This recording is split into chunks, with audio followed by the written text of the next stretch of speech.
Hello and welcome. Today we're going to crack the code on a topic that sounds, pretty intimidating to a lot of people, the language of derivatives. Our goal here is simple, to make it all clear, straightforward, and easy to understand.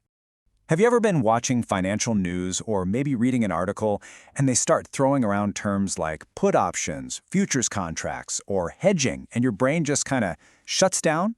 Trust me, you are not alone. It's like a whole other language. And that's exactly what we're going to fix today. Because to really understand the game, you first have to know the language. So in the next few minutes, we're going to give you the essential vocabulary you need to actually follow the conversation. Okay, let's dive right in. So let's start with the most fundamental question of all. What even is a derivative anyway? Okay, so here's the textbook definition. It's a financial agreement whose value comes from an underlying asset, right? But what on earth does that actually mean in plain English? Now this is where it gets simple. This is the best way to think about it. A derivative is basically just a side bet. You're not buying the actual thing itself, you're just making a bet on which way you think its price is going to go in the future. And that's something else you're betting on? Well, that's what we call the underlying asset. This is the real thing in the real world that gives the derivative its value.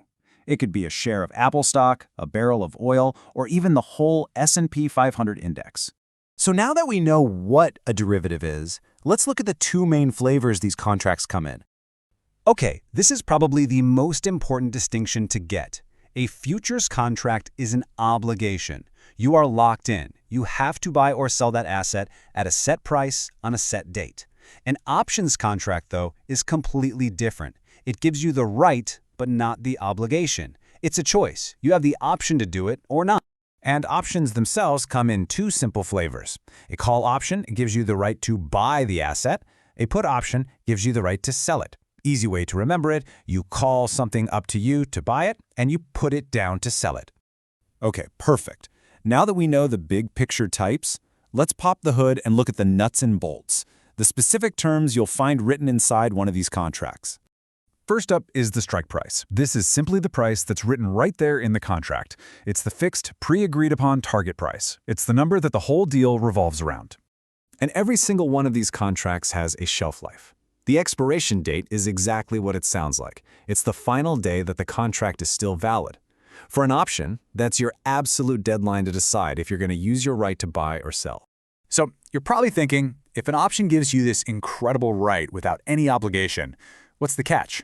Well, you have to pay for that privilege, and that cost is called the premium. The best analogy for this is to think of it like an insurance payment.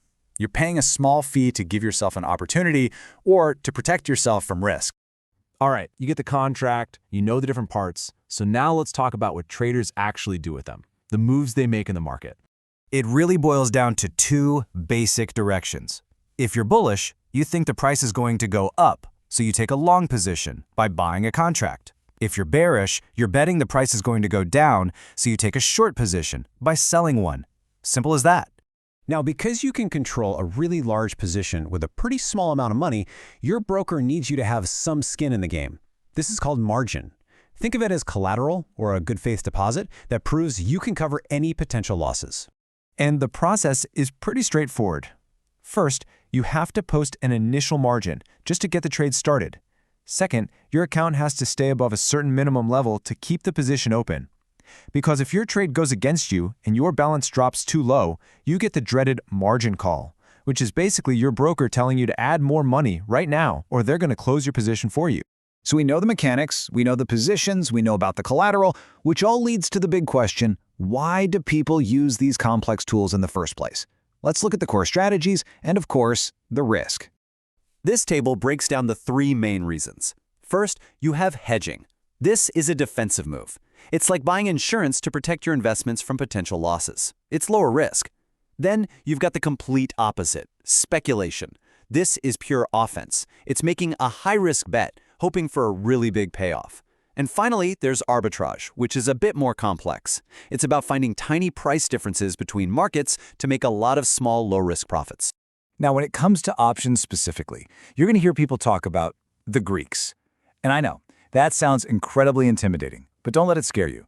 The absolute best way to think about them is just as a risk dashboard for your option, kind of like the dashboard in your car.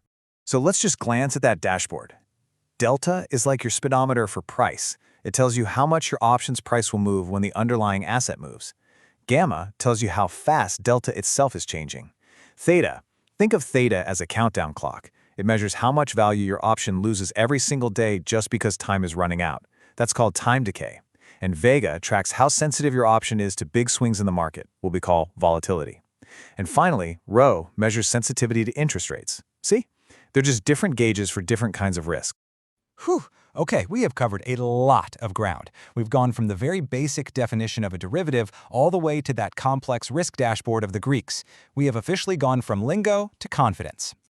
So, at the end of the day, why does any of this matter? Well, because now you can actually understand these contracts and strategies. You can follow along with those trading discussions on the news without feeling totally lost. And maybe most importantly, understanding the terms is your absolute first line of defense against making some very, very costly mistakes. So, we've equipped you with the foundational vocabulary. The language of derivatives is no longer some foreign secret code. The only question left is this.